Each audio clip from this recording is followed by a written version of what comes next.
Autre fait dans l'actualité de ce mercredi, il ne pouvait pas rester insensible face aux multiples crises que connaît la République démocratique du Congo. Martin Fayulu s'est exprimé à travers son directeur de cabinet lors d'une conférence de presse. Selon Jean-Claude Moualimou, l'actuel coordonnateur de la MOUCA décide de mettre en place un cabinet chargé d'intensifier la mobilisation du peuple congolais autour de sa proposition de sortie de crise.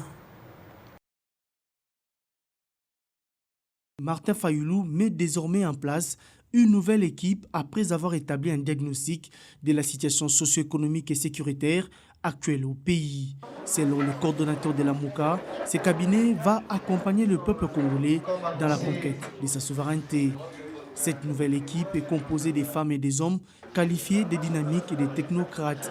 Ces derniers se sont engagés résolument pour un Congo fort, digne et prospère.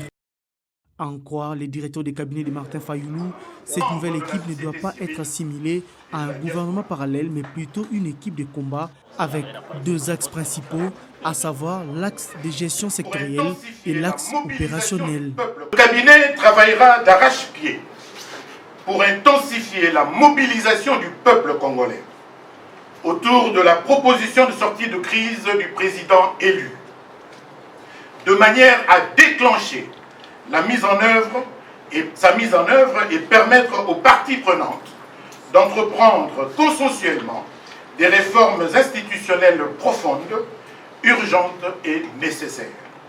Avec la mise en place de ces nouveaux cabinets, Martin Fayulu et ses membres affûtent davantage leurs armes pour affronter les élections anticipées et aussi le scrutin très attendu en 2023. La fraude opérée lors des élections du 30 décembre 2018 doit être la dernière, car le respect de la Constitution de la République doit s'imposer à tous et la force de la vérité doit primer.